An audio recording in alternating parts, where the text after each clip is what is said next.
Dari GBI Pejaten Village, tepatnya dari Rooftop Mall Pejaten Village. Saya Pendeta Muda Otto Andi Hermawan, Anda menyaksikan Ngobrol Teologi. Tuhan Yesus memberkati.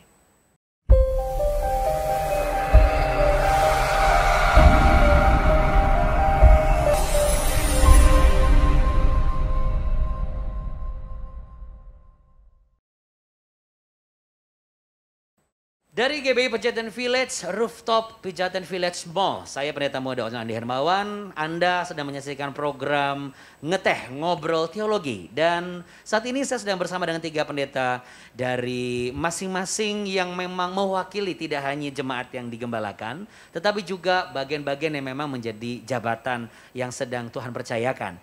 Yang tentunya di seberang saya, bukan di seberang pulau sana ya, di seberang saya adalah seorang hamba Tuhan, tentunya Bapak Ibu juga sudah mengenal beliau, Bapak Pendeta Petrus Legowo. Shalom Pak.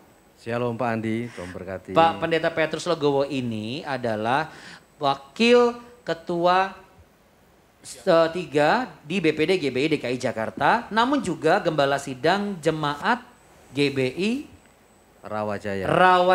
Rawajaya itu di dekat Jakarta Timur. Jakarta Timur. Iya. Iya. Anda yang sempat bersama dengan beliau, karena beliau juga sempat menjadi Ketua Perlu Jakarta Timur beberapa waktu lalu, Ya. pasti mengenal beliau sekali karena ini kan tutup masker karena sedang pandemi, kita protokol kesehatan ya. Tapi dari suaranya, tatapan mata Anda pasti mengenal. Sama dengan hamba Tuhan di sebelahnya, Bapak Pendeta yang tentunya Anda yang daerah-daerah yang terkenal dengan wilayah Simaris Jembatan Ancol gitu ya, Ancol maksud saya. Jin Volkernya sudah tidak ada lagi karena sudah ada hamba Tuhan yang lebih berapi di sana. Bapak Pendeta, enggak, saya mengutip yang lebih awal. Saya nggak berani Pak. Oh. Bapak Pendeta Elider Tampu Bolon, shalom Pak. Salam, haleluya. Haleluya. Beliau adalah Kabid Pembinaan sekaligus juga Gembala Sidang Jemaat Volker. Betul ya Pak? The last panelis yang terakhir, tapi bukan yang mengakhiri semuanya, karena beliau ini juga hamba Tuhan yang sekarang menjabat sebagai Sibit Pembinaan di wilayah Jakarta Timur. Dan beliau Bapak Pendeta Roy Manitik. Nah, kalau manitik itu ada 2. Katanya kalau kata Pak Elider, oh bahasa Batak juga ada manitik gitu. Artinya menetes. Rupanya ini juga sama artinya dari Manado. Bapak Pendeta Roy Manitik, beliau adalah Gembala Sidang GBI Cilangkap. Iya. Sumur Manggis Cilangkap tepatnya ya. Betul. Betul sekali, baik. Iya, kalau ngobrol teologi kalau nggak ngeteh kayaknya nggak pas. Kita harus ngeteh dulu, silakan Pak. Jadi Anda tidak perlu berpikir bahwa ini kayaknya tehnya cuma properti. Oh enggak, ini tehnya sudah melalui protokol kesehatan. Puji Tuhan. Baik, doa kami Bapak Ibu juga tetap sehat. Terlebih lagi di masa pandemi ini, dalam penggembalaan Anda yang memang sekarang memasuki fenomena-fenomena yang sebagian besar mengatakan ini hal yang luar biasa. Sebagian besar juga mengatakan ini luar biasa sulit. Karena kalau bicara mengenai penggembalaan sudah masuk ke online, ada yang mengatakan ini kayaknya jemaatnya jadi kayak nggak jelas atau bagaimana. Saya juga bingung pengembalaannya seperti apa. Nah, sebelum kita masuk ke topik secara khusus penggembalaan secara online di masa khususnya di tengah pandemi ini, kita harus mengetahui dan membuka diri bahwa memang hari-hari ini sudah begitu luas akses komunikasi dan juga media informasi. Dengan adanya internet, belum lagi nanti kita sudah akan masuk dalam 5G. Ada satu percepatan-percepatan yang tersedia sebagai akses penyampaian informasi. Tentunya sebagai gembala yang diizinkan Tuhan, dipercayakan Tuhan di masa sekarang ini, kita pun harus berjalan berdampingan dengan itu semua. Namun sebelum itu saya mau bertanya kepada Bapak Pendeta Petrus Legowo terlebih dahulu. Mohon izin Pak, sudah berapa lama Anda mengembalakan sebuah pelayanan gereja? Baik, terima kasih. Tadi sudah diungkapkan memang masa-masa pandemi kan masa-masa yang luar biasa. Iya. Sebetulnya sih nggak apa-apa, asal jangan luar binasa, itu saja. Itu menarik. Nah ini berarti sudah melewati tidak hanya 1-2 tahun ini biasanya. Iya. Sudah berapa tahun sih Pak Bapak gembala? Kalau melayani itu saya mulai sejak SMA itu baru sekitar 43 tahun. Tapi kalau gembala? Menggembalakan itu sekitar baru 27 tahun. Baru 27 tahun, Iya. sudah melewati 2 dekade. Dan Bapak termasuk generasi baby boomers. saya XY. Tetapi ketika ada masa online sekarang, apakah mengurangi esensial penggembalaan? Pada awalnya memang kita mengalami masa-masa yang cukup mengagetkan kan, karena sesuatu yang tidak kita duga, tetapi kita kan juga harus memahami bahwa kita juga harus tetap eksis di dalam penggembalaan. Nah mungkin sebelum kita akan masuk di dalam bagaimana mengembangkan penggembalaan di masa pandemi ini, mungkin saya perlu memberi penjelasan apa sih dasar dari sikap teologis amanat penggembalaan. Kalau kita melihat dari Yohanes pasal 21, itu bagaimana Tuhan berkata kepada salah seorang murid yang namanya mirip dengan saya, gitu, tapi nggak pakai logo gitu ya. Apakah engkau mengasihi aku? Ketika 3 kali diungkapkan, maka di situ Yesus berkata, gembalakanlah anak dombaku. Apa kata kuncinya? Dasar teologisnya adalah ketika kita sebagai seorang gembala mempunyai panggilan, sebagai amanat panggilan gembala itu punya kasih, maka di situ kita diberikan sebuah tugas atau sebuah tanggung jawab. Jadi dasar teologi dalam penggembalaan adalah kasih.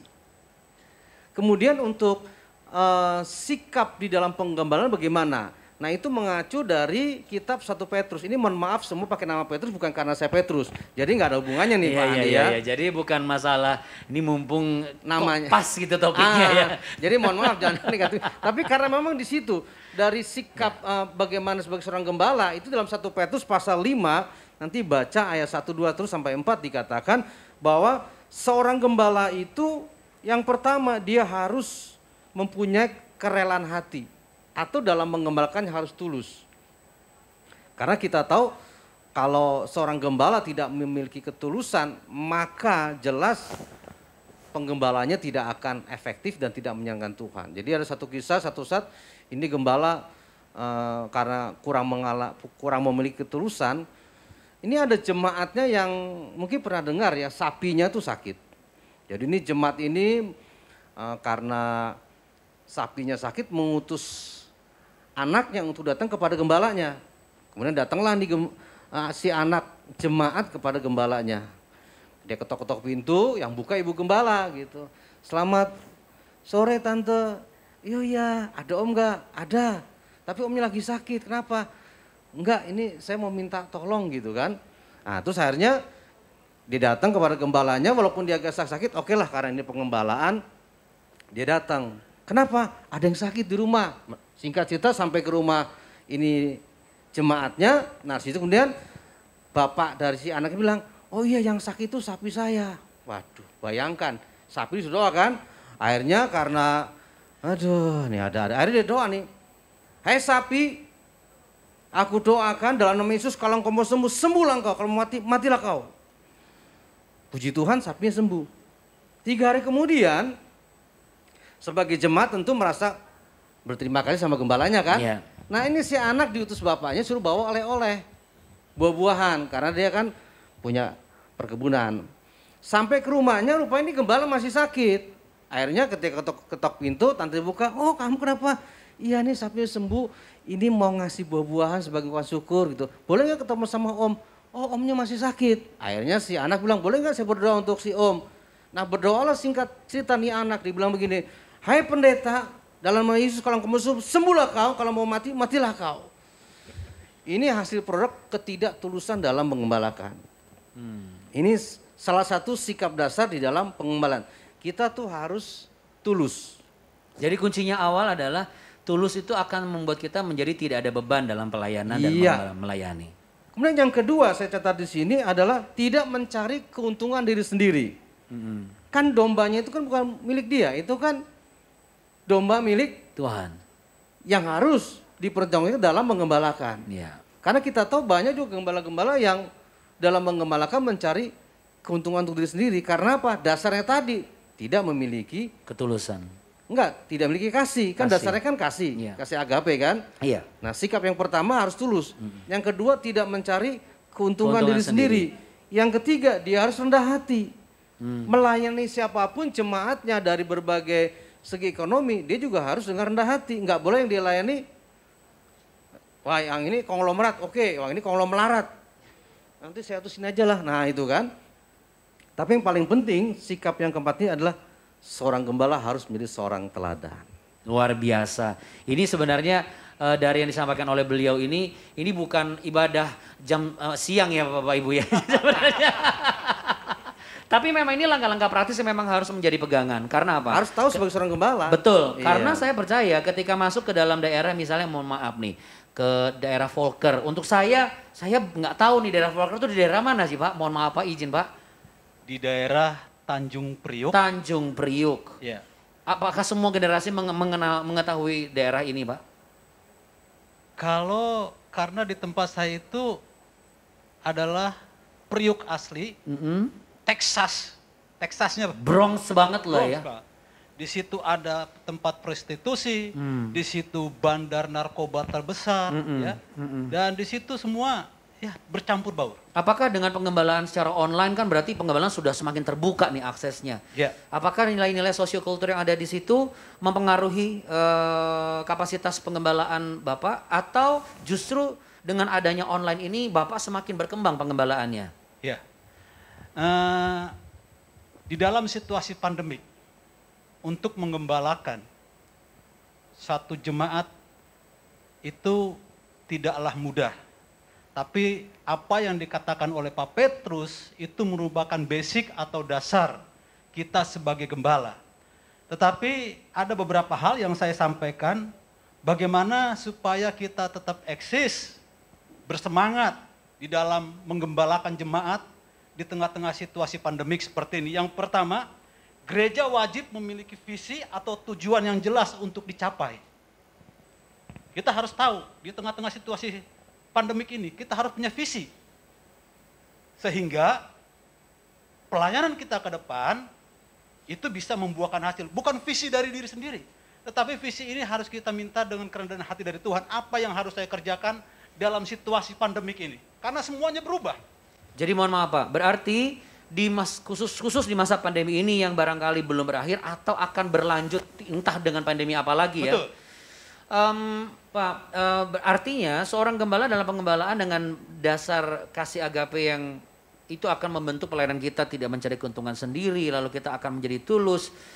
Juga harus berani mengambil satu sikap yaitu merubah visi, menyesuaikan keadaan khususnya di pandemi ini. Ya. Mungkin boleh jelaskan Pak, seperti apa visi yang harus berubah dan bagaimana itu bisa diterapkan di bagian tim pengerja kita termasuk juga sampai kepada jemaat. Karena tadi sempat disinggung ada pemberdayaan dan sebagainya, silakan Pak. Mau diulangi lagi kembali. Tentunya visi itu bukan datang dari pribadi. Kita harus bergumul minta visi kepada Tuhan untuk bisa menjawab situasi dan kondisi yang terjadi. Sehingga visi itu bisa sesuai. Dan ketika visi itu sampai kepada gembala, dan visi itu harus disosialisasikan. Baik kepada para pejabat, pada pengerja, dan kepada semua jemaat. Jadi setelah kita minta dengan kerendahan hati kepada Tuhan, visi apa yang harus saya ambil sesuai dengan pandemi ini, visi pun juga disosialisasikan kepada pengerja dan jemaat. Ya. Nah, yang kedua, lalu kita untuk menguatkan visi itu bisa berjalan, kita harus membuat suatu SDM, memberdayakan SDM supaya terstruktur sehingga visi itu bisa berjalan dengan baik. Nah, jangan hanya gembala sendiri saja untuk mengerjakan visi itu, tetapi kita bentuk tim. Dan tim itu adalah pengerja, para pejabat yang ada di bawah pembinaannya. Sehingga visi-visi yang datang dari Tuhan itu bisa berjalan dengan baik. Yang ketiga, kita perlu juga mempersiapkan kader-kader yang excellent. Nah, ini zamannya teknologi. Ya, untuk kayak saya, Pak Petrus, mungkin untuk IT-nya sudah stuck ya. Nah, itu sebabnya kita harus memberdayakan generasi-generasi muda yang excellent, yang sesuai dengan bidangnya. Kita tidak tahu sampai kapan pandemik ini akan, tetapi perjalanan di dalam melayani lewat online itu tidak pernah akan berhenti. Itu sebabnya kita harus mempersiapkan kader-kader excellent untuk mempersiapkan pelayanan ke depan sehingga visi itu bisa berjalan dengan baik. Jadi IT boleh stuck tapi hati nggak boleh stuck Nah, ya. amen, Karena itu. dasarnya kasih agape tadi sehingga bisa memberdayakan semua apa yang ada di SDM di gereja kita sebagai gembala. Karena dengan demikian dengan adanya perkembangan teknologi secara online, penggembalaan tidak akan menjadi persoalan dan tidak terhambat, kira-kira seperti itu. Iya, karena pelayanan pastoral itu tidak perlu berhenti. Oke. Harus berjalan. Harus berjalan. Pak Pendeta Roy, terima kasih Pak Eli dan juga Pak Petrus. Saya beralih kepada Pak Pendeta Roy. Pak Pendeta Roy, ketika seorang gembala harus memiliki sebuah tim pengerja, lalu kemudian mencari SDM dari pengalaman Anda pribadi. Kan tidak semua gembala dan penggembalaan itu hari-hari ini mudah juga untuk mendapatkan pengerja dalam tanda kutip. Mudah juga menemukan orang-orang yang kompeten untuk kita bisa bentuk dan kita bina menjadi pribadi-pribadi yang sesuai dengan apa yang kita butuhkan ketika kita memberdayakan mereka. Sebagai dari bentuk dari sisi pembinaan, apakah ada kesulitan dalam pembinaan ketika kita harus menghadapi secara online, sementara generasi-generasi yang sekarang itu lebih enak dengan online itu kan jadi seakan-akan semua serba gampang lah gitu. Tapi ada juga sesuatu budaya itu jadi seakan-akan menggampangkan, gampang lah gitu. Sehingga menemukan orang itu tidak mudah seperti dulu karena tidak bisa tatap muka. Mau tes gitar gimana? Mau tes gitar, mau tes kemampuan dan juga skill bagaimana caranya. Nah, kalau dari pengalaman Bapak barangkali silakan. Ya, baik, puji Tuhan. Jadi dalam menyikapi penggembalaan di tengah pandemi ini dan juga bagaimana mempersiapkan tim yang baik untuk bersama-sama dalam pelayanan penggembalaan di tengah pandemi, maka dalam pengalaman saya kebetulan memang di tempat saya itu orang-orang yang sudah masuk dalam pelayanan penggembalaan adalah saya bisa katakan bahwa mereka semua sudah terbentuk dari awal. Sehingga hal yang terpenting yang saya lihat pentingnya dalam penggembalaan adalah seperti yang mungkin sudah dikatakan Pak Petrus tadi, hatinya. Hatinya yang benar-benar mengasihi Tuhan, hati yang memang sudah terbentuk untuk masuk dalam penggembalaan. Dan tentunya tidak berhenti. Untuk apa? Untuk mengedukasi mereka, tidak berhenti. Untuk apa? Memberikan perhatian kira-kira mereka yang tepat ditempatkan di mana. Apa yang dilakukan untuk menunjukkan bahwa tidak pernah berhenti mengedukasi mereka? Salah satu contohnya praktisnya apa Pak? Boleh dibagi barangkali? Iya, salah satu contoh praktisnya yang terpenting adalah ada kumpul bersama untuk menyampaikan visi dan menyampaikan cara-cara bagaimana mereka terlibat dalam penggembalaan. Artinya berarti online sudah menjadi habit baru dalam penggembalaan. Jadi tidak boleh lagi merasa bahwa ya online lagi, nggak bisa ya. Iya. Karena memang online ini adalah bagian yang harus menjadi habit baru dan kita harus biasakan itu untuk bisa menjadi maksimal. Iya. Ya kan, karena kan bicara ngomong kayak begini kita langsung enak, tapi kalau online kadang-kadang ada yang mengenai kuota lah, lalu kemudian sinyal yang tidak kooperatif lah dan lain sebagainya. Teman juga daerah yang mungkin barangkali tidak terjangkau atau mungkin sedang di jalan dan lain sebagainya. Dan itulah salah satu kendala. Tetapi itu saya katakan pentingnya edukasi kepada mereka bahwa ya seperti dikatakan kita mungkin sudah berhenti IT kita, tetapi generasi yang di bawah kita itu ahli-ahli semua karena mereka mengikuti pendidikan itu. Dan itulah kejelian seorang gembala untuk melihat orang ini tepat, dia punya kemampuan IT. Sehingga baik kepada pengerja maupun kepada jemaat kita edukasi mereka. Karena kan sekarang sistem online semuanya. Jadi kembali kepada firman Tuhan, siap atau tidak siap kita harus sampaikan firman Tuhan. Jadi gembala terpenting adalah mampu mengikuti perubahan dan siap untuk berubah bentuk ibadah, berubah bentuk komunikasi. Semuanya harus melalui apa yang kita sebut sekarang online. Dan karena itu penting sekali memang terus mengedukasi. Karena bagaimanapun juga teknologi dan zaman akan bergulir. Ya. Tetapi firman Tuhan itu harus tetap eksis juga untuk kita sampaikan demi menuntaskan amanat agung Tuhan Yesus Kristus atas kita. Amin. Nah, Pak Petrus Legowo, bagaimana cara untuk memberikan satu nilai edukasi dan karena kalau kita bicara mengenai edukasi, kita bicara berhadapan dengan karakter nih Pak. Karakter yang sudah terbentuk lama dari latar belakang keluarga, pendidikan, dan juga format dogma dalam kehidupannya personal. Ditambah dengan online, jalur komunikasinya tidak seintens seperti dulu. Karena ketika misalnya kita langsung konsul, datang, kita langsung ngomong head to head, engage sama orang, mata kita tahu betul nih orang kayak gimana. Tapi kalau kita online kadang-kadang kan hambatannya adalah sudah online gak mau kasih lihat muka, kira-kira seperti itu. Nah, dari pengembalaan secara online ini, apakah itu juga bisa mengurangi kualitas kita sebagai penggembala untuk bisa menilai orang ini kompeten atau tidak? Agar penggembalaan kita itu tetap eksis di masa-masa pandemi, khususnya dengan perkembangan online ini. Baik, mungkin yang Karena kalau kita bicara kasih agape, ketulusan segala macam, kalau saya pribadi ya, saya melihat dua hal. Yang pertama adalah saya lihat ketemu orangnya dan saya lihat kerjanya. Ini saya pribadi. Objektif. Ya, objektif. Ya. Tapi kan ini online nih terus terang tidak objektif banget, Pak. Karena contoh aja kalau kita sudah bahas minggu lalu ibadah online kusuk nggak kusuk itu orangnya sendiri. Iya kan? Ada orang yang berpikir bahwa dengan rapi dia kusuk. Ada yang berpikir dengan celana pendek belum mandi belum masuk gigi saya tetap kusuk sama Tuhan.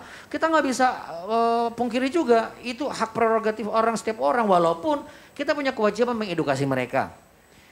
Nah dengan adanya pengembangan online seperti ini penggembalaan apakah juga berkurang kualitasnya? pasti jawabannya tidak. Artinya begini, seperti ada kata bijak tadi mengatakan bahwa siap tidak siap kita harus siap. Dalam masa pandemi dalam menggembalakan jemaat kita dengan online. Kemudian apalagi sudah disampaikan dalam kebenaran firman Tuhan dalam kitab Daniel bahwa pada akhir zaman nanti ilmu itu akan semakin maju. Dalam bahasa ini kan dikatakan bahwa pengetahuan akan semakin bertambah. Nah ini kan salah satu diantaranya bahwa kita harus mempersiapkan diri. Jadi saya pikir siap tidak siap, kita harus siap. Apalagi bahwa belajar ini kan proses seumur hidup. Kita juga harus belajar memang ya tidak ada henti-hentinya seperti tadi kata Pak Leader kan. Pengembangan itu ya harus tetap ada, tetap eksis. Jadi saya pikir bahwa pengembangan itu harus terus maju, meningkatkan SDM-nya, tadi sudah dikemukakan.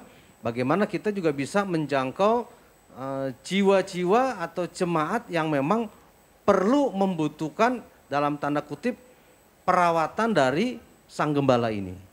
Jadi kita harus memang tetap menggembalakan mereka walaupun dalam konteks dalam masa pandemi dengan cara online gitu. Ada fenomena yang terjadi bahwa karena terbiasa mendapatkan dalam tanda kutip PK sebagai staf penggembalaan. Jadi ketika penggembala secara online ini agak berkurang bahkan kemudian harus dikurangi dan sebagainya.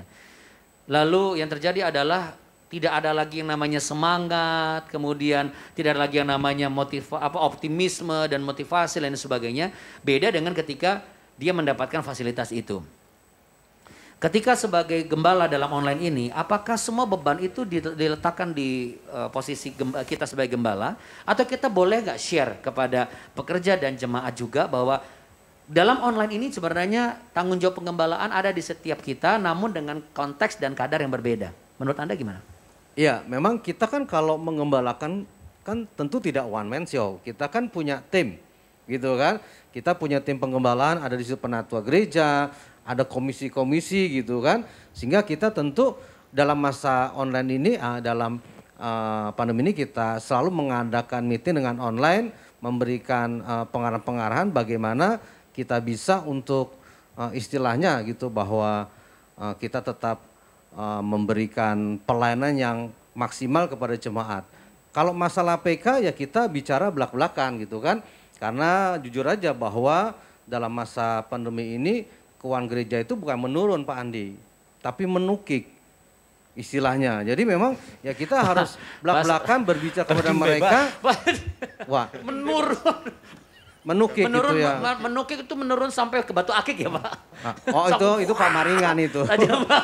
Tapi kalau lebih drastis lagi, lebih ekstrem lagi Pak Eli tadi bilang apa tuh Pak? Terjun bebas. Terjun bebas. Enggak juga. Terjun payung ya. Kalau terjun payung ada tahan-tahannya gitu ya. Enggak bebas juga, tapi memang menukik. Di situ kan seorang gembala juga harus men-share kepada stafnya bahwa ini loh keuangan gereja yang sekarang kita miliki. Dengan uang yang ada ini mari kita kelola. Kebutuhan-kebutuhan itu kita sesuai dengan anggaran yang ada. Nah, yang mungkin tadinya PK-nya sekian ya mungkin dipotong 10%, 20%. Saya pikir kalau dasar mereka dalam melayani itu tulus, pasti mereka puji Tuhan mendapat kesempatan melayani pun tuh anugerah dan luar biasa kan, syukur hormat. Jadi nggak masalah mengenai keuangan ini. Jadi mereka akan terima kalau misalnya kita ya tanda kutip potong lah gitu kan, karena keuangan kita seperti Atau ini. jujur, sorry kita lagi belum bisa memberikan Tata PK bahasa terlebih dahulu. Indonesia yang baik itu benar, jujur. Jujur, Iya, terbuka begitu. terbuka. Iya. Baik, dengan adanya online, saya beralih kepada Pak Elider yang saya yakin juga Bapak sudah cukup lama mengembalakan. Apakah ada pengurangan komisi dan juga harus dikurangi bagian-bagian departemen yang harus biasanya berjalan ini sebenarnya dipospon dulu karena apa, kita sedang online, kita optimalkan, kita alokasikan di divisi yang lain, atau tidak perlu ada yang dikurangi, Pak? Iya, ini sebenarnya pembicaraan ini sangat menarik dan terus terang pembicaraan ini sedang menjadi bahan disertasi saya. Ya, jadi di tengah-tengah situasi pandemik ini, gembala itu harus. Mohon izin Pak, kita ganti sebentar. Lebih baik lagi ya, boleh sekali lagi. Iya, gembala itu harus senantiasa melakukan inovasi. Jadi tidak ada satupun yang dikurangi dalam komisi-komisi, tetapi Tidak ada satupun yang dikurangi dalam komisi-komisi, tapi Kegiatan harus komisi. tetap on inovasi. harus inovasi. Ya, bagaimana caranya inovasi? Justru di tengah-tengah situasi pandemik ini kita harus bisa melayani dengan maksimal.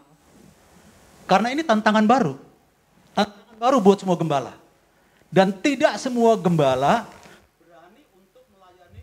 Oke, sebentar Pak, saya pinjamkan mic saya sebentar ya. Iya, maaf. Gak apa-apa, ulangi Pak. Jadi pendeta harus inovatif yang pastinya. Iya. Supaya ada inovasi.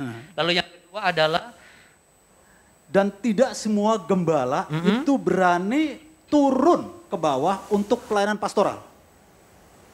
Ya. Padahal ini sangat dibutuhkan oleh jemaat. dalam konteks apa Pak berani turun dalam pastoral ketika ada online ini? Pak? Misalnya, ada jemaat yang sakit seperti tadi. Tidak semua gembala. Pasti mereka akan menurunkan tim pastoralnya. Ya, Atau menghubungi hanya by phone? Ya, Ya dalam konteks kalau memang dia belum masuk rumah sakit, kira belum seperti masuk itu rumah ya. sakit. Tetapi jemaat itu begitu melihat gembala atau mendengar suara gembala bisa sembuh.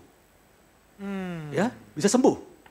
Nah, pengalaman saya sebagai gembala 24 tahun, kalau saya tidak ada di gereja, jemaat saya kira nggak afdol, nggak ada suara saya. Jadi kita harus paham betapa rindunya seorang gembala, seorang domba terhadap gembalanya. Nah itu sebabnya di tengah-tengah situasi pandemik ini, gembala itu harus selalu berinovasi. Sehingga kita bisa melayani dengan maksimal. Dan di dalam situasi pandemik ini, pelayanan secara online, kita kan tidak mengerti. Apakah dia semakin dewasa, atau jangan-jangan jadi anak-anak lagi. Betul, Ini tantangan. betul. Tantangan kita sebagai gembala. Nah bagaimana supaya kita meyakinkan bahwa firman yang kita tabur tidak pernah kembali sia-sia. Ini Firman itu hidup dan membuat mereka bertumbuh. Iya. Bagaimana caranya Pak praktisnya kalau dari pengalaman Bapak? Nah, pengalaman saya kita memberdayakan seperti tadi, ada komisi KPA, ada komisi WBI, kita kumpulkan mereka semuanya, kita berikan inovasi kepada mereka, kita berikan motivasi kepada mereka, jangan pernah berhenti melayani. Oke, bagaimana dengan pertanyaan yang muncul di benak Bapak Ibu Pendeta yang sedang merintis pelayanan berhadapan dengan pandemi, lalu kemudian tidak mudah untuk meraih orang-orang yang bisa melayani, dan kemudian berhadapan dengan keterbatasan jumlah pekerja, apa yang harus dilakukan? Kalau misalnya Bapak Pak Leader dan juga Pak Petrus, bahkan juga Pak Roy barangkali, karena memang sudah lebih dari 5 tahun misalnya, sudah terbentuk komisi-komisinya. Tapi kalau misalnya baru merintis lalu kemudian ada beberapa SDM-SDM yang karena situasi pandemi ini juga berhadapan dengan masalah mental, kemudian juga spiritualnya mereka sendiri karena ada PHK, kemudian pemasukan kurang. Apa yang harus dilakukan secara praktis agar pengembalaan online itu benar-benar terjaga kualitasnya sekalipun komisinya belum lengkap? Dari Pak Leader, pengalaman Anda dan pandangan Anda silakan. Iya. Ini pengalaman yang baru, saya baru buka di Hambalang, Pos PI. Pos Bentuknya PI. Pos PI. Pos PI benar. Ya. Memang untuk mengumpulkan jemaat itu dalam situasi seperti ini sulit. Sangat sulit. Tetapi kalau kita legowo, apa Petrus? Pak Petrus ini Iya. namanya juga Alkitabiah dan juga sangat ini sangat sosialisasi banget gitu. Nah, dipakai di semuanya legowo. Kalau kita mau turun ke bawah, Iya. menjangkau mereka, ya, mereka itu bangga loh. Apa yang dilakukan untuk turun ke bawah menjangkau mereka di suatu pandemi ini, Pak? Kita cuma tanya saja, apa kabar, sehat. Wah, itu mereka hatinya itu berbinar-binar dan mereka, waduh. Artinya seakan mendapatkan kunjungan kekuatan. ke jemaat pun juga Kunjungan tetap harus ke dilakukan jemaat. sekalipun Harus dilakukan. online. Nah, ini satu jawaban yang tepat Iya. dan juga ini relevan juga. Memang harus dilakukan. Iya, Tentu apalagi yang mengedepankan baru-baru- protokol kesehatan ya, Pak. Iya, apalagi baru buka. Ya, Iya. kalau kita layani, kalau jemaat yang sudah seperti saya yang di Volker itu 24 tahun, Iya. ya, kita ada tim, Iya. itu nggak. Tapi kalau yang baru kita rintis, Iya. ini kita harus betul-betul memang harus hati kita ada di sana. Bagaimana kalau jemaat itu bukan belum jemaat tetapnya kita, masih jemaat dalam tanda konteks jemaat yang belum berinduk lah kira-kira Simpatisan. seperti itu, simpatisan. Simpatisan, ya. Apakah itu tidak melanggar kode etik sebagai sesama pendeta atau justru itu tetap kita harus kita lakukan sebagai jawaban untuk mereka yang membutuhkan kehadiran seorang hamba Tuhan atau gembala bagi mereka? Ya itu tadi saya katakan. Saya kira kita untuk mengunjungi keluarga si ini etis. Etis kita lakukan. Tetapi kita hanya sarankan tetap setia sama Tuhan. Ya. Jangan udah datang ke gereja saya atau gini. Enggak. Jangan kita menjanjikan sesuatu karena gereja tidak menyelamatkan. Ya, Gereja tidak pernah menyelamatkan. saya setuju. Jadi kita etis datang, ayo tetap jaga hati ya, Ya. tetap bersandar sama Tuhan. Saya percaya kalau kita berkali-kali kita datang kepada dia, hati dia akan luluh. Bapak itu gereja di mana sih? Pasti dia akan tertarik, dia jatuh cinta. Nah kalau sudah jatuh cinta, itu dia sulit untuk melepaskannya. Ini yang kita lakukan di Hambalang. Ya, dan itu bukan salah kita juga ya. Bukan salah kita. Jadi jangan juga menjadi satu momok atau masalah di dalam diri kita sebagai hamba Tuhan terbeban, ini kayaknya masih belum jadi jemaat saya nih. Ya. Sementara di satu sisi juga kita merasa bahwa mereka butuh untuk dilayani dan Itu butuh jiwa, dikunjungi. itu jiwa yang Itu harus jiwa kita dilayani. Saya mohon izin kepada Pak Roy karena ini menarik Pak, karena sesuai dengan disertasi Bapak Pak ya. Kita nggak ada pembicaraan tapi sesuai disertasi Bapak nih. Tapi dari pengalaman Pak Roy, apakah dengan online ini kunjungan juga berkurang atau Bapak tetap melayani kunjungan dengan peraturan seperti apa dan itu mungkin diterapkan oleh rekan-rekan kita? Silakan. Ya, dalam pengalaman saya, kunjungan tetap, Sekalipun online. sekalipun online. Baik. Jadi kunjungan itu ketika jemaat kita mendapat informasi bahwa ada kebutuhan khusus misalnya karena sedang sakit atau sedang ada pergumulan atau sedang kekurangan oleh karena pandemi, maka di samping kita berbicara melalui online, maka menjadi tanggung jawab juga seorang gembala untuk hadir. Karena benar sekali dikatakan, kehadiran itu dampak psikologisnya kepada jemaat begitu besar. Kecuali di luar konteks isolasi mandiri dan dirawat di rumah sakit ya. Iya, Jika sudah mulai membaik ya kita tetap harus kunjungi walaupun Iya. tidak sesering sebelumnya. iya. Ya. Dan untuk pengerja bagaimana Pak? Apakah pengerja juga tetap kita layani secara tatap muka juga dengan pengaturan waktu yang berbeda atau bagaimana? Bersama dengan pengerja kan kita sudah ada tim, jadi sudah komisi-komisinya sudah ada. Jadi yang berhubungan dengan misalnya komisi pelayanan atau komisi kunjungan itu memang mereka sudah ditetapkan, saya menyertai mereka. Jadi ada komunikasi. Itu dia. Saya menyertai mereka. Jadi walaupun ada komisi kunjung jemaat, Iya. tapi seorang gembala tidak boleh lepas tangan begitu saja karena Iya. sudah ada yang kerjakan begitu. Iya. Contoh begini Pak. Ya. Ketika saya terpapar COVID, tanggal 31 Desember, satu keluarga, saya ada di rumah sakit Mayapada. Dan ternyata 16 jemaat saya terpapar COVID. 16 orang saat itu. Nah ini saya hati gembala kan pengen besuk, pengen datang. Ya. Ya, saya punya beban, saya menangis. Sungguh-sungguh saya menangis. Waduh bagaimana ini tuh. Tapi waktu itu saya telepon dengan video call, mereka mendapatkan kekuatan. Ada 2 orang yang saya khawatirkan, wah ini meninggal ini. Karena memang parah. Kalau meninggal ke saya di sini siapa yang kubur? Coba, itu beban gembala. Siapa yang kubur nih? Tapi saya berdoa terus bersama dengan keluarga, istri, anak saya di rumah sakit, saya berdoa terus. Ternyata yang 2 orang ini tidak meninggal. Dan semuanya sembuh. Puji Tuhan. Jadi langsung saja Pak, karena waktunya juga sudah sangat singkat.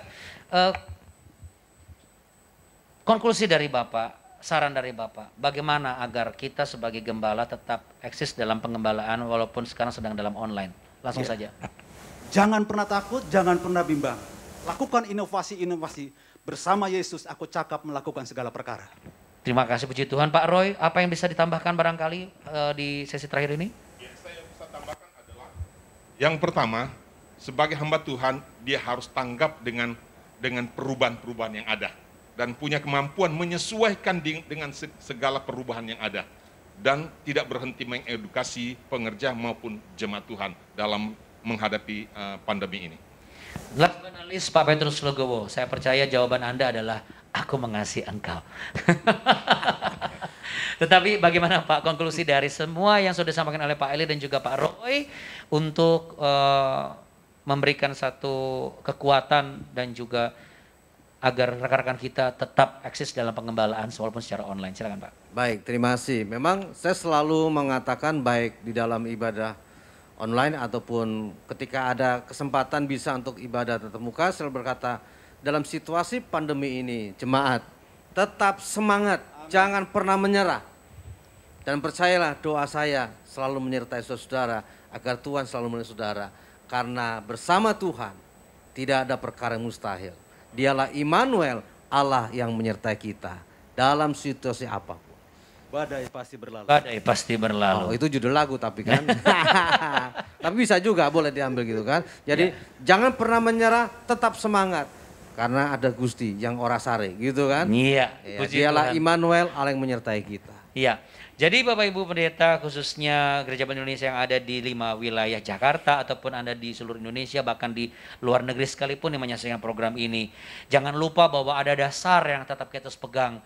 Memang ada 3 hal yang besar kalau harus Paulus bilang, ada iman, pengharapan, dan kasih. Tapi yang terbesar itu adalah kasih. Dan dasar kasih agape itu harus tetap menjadi dasar yang besar dan semakin diperbesar dan semakin diperluas. Kenapa? Agar tadi menyambung dengan sampaikan oleh Pak Leader, sebagai hamba Tuhan kita berani berinovasi. Kita berani mengambil langkah pemberdayaan, kita juga berani mengambil sikap yang tegas bahkan melakukan satu perubahan menyesuaikan keadaan agar kita tetap terjaga visi dan misi itu sampai amanat agung itu tuntas. Tadi Pak Roy juga tambahkan bahwa berani untuk memberikan pembinaan-binaan dan tetap menyertai komisi-komisi dan tim yang sudah diberikan tanggung jawab atas pelayanan mereka. Karena dengan kita menyertai sebagai gembala, maka mereka tidak sendirian. Jadi rupanya kesimpulan saya, bukan hanya jemaat yang membutuhkan kehadiran seorang gembala, tapi juga pengerja pun juga membutuhkan kehadiran seorang gembala. Dan kehadiran yang memang awalnya onsite harus online, tidak akan jadi masalah. Sebab apa? Sebab kalau kita mau mengatur keadaan kita, tetap kunjungan untuk orang yang kita layani termasuk pengerja kita tetap harus dilakukan. Harus berani masuk bergerak ke bawah gitu ya. Kira-kira seperti itu. Dan saya percaya Bapak Ibu, apapun keadaan kita saat ini, konklusi kita dan kesimpulan kita adalah bersama Tuhan Yesus kita cakap menanggap perkara. Amen. Karena dialah Allah yang menyertai kita. Amen. Terima kasih sudah mengikuti program Ngetes. Sampai jumpa dan Tuhan Yesus memberkati. Tetap semangat berkobar. Gusti amberkahi kalau kata Pak Petrus bilang.